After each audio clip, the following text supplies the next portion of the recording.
The other piece that we wanted to bring you is, I mean, the situation throughout Ukraine and not just in the eastern, other regions is quite dire and quite frightening for the residents there. Let's go ahead and put this up on the screen. Kyiv is actually planning for a potential total evacuation if they lose electricity. The city is also establishing 1,000 heating centers for its 3 million residents as Russia pounds away at civilian targets. They say they're struggling to maintain an electricity grid that's been heavily damaged by Russian missiles.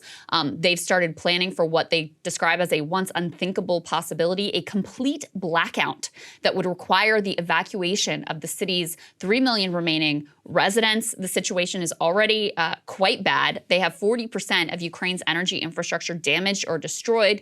Municipal workers are setting up heating shelters, but they lack a lot of the needed equipment at this point. And to try to keep the grid from falling altogether, Ukraine's national energy utility said on Saturday it would continue to impose rolling blackouts in 7 regions. And y'all, it is getting cold in Ukraine, and it is only set to get colder. Yeah, I mean, look, right now when we're recording this, it's 44 degrees. The low is 39. That's actually a little bit warm from what I've read. As we said, in general, the average temperature does not go above the 30s from November 15th until March. So they have 4 straight months of cold. Zelensky was actually warning just this morning, Krystal.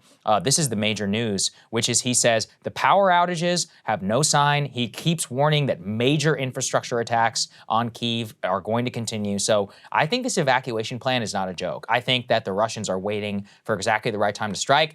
And look, this actually fits very much in what they are capable of. They have terrible battlefield advance. Their troops are mostly conscripts. They don't have the ability to launch a full-scale, like, combined arms offensive. So what do? You have superior technology, and you use the hell out of it against the enemy's center of gravity, which is the capital, where they run everything, a symbol of Ukrainian resistance. And to have to evacuate your capital city in the middle of a war would be a massive emotional blow. Like, there's no getting around. Right? Absolutely. There's no getting around. And, I mean, these are designed to undercut the will to continue fighting.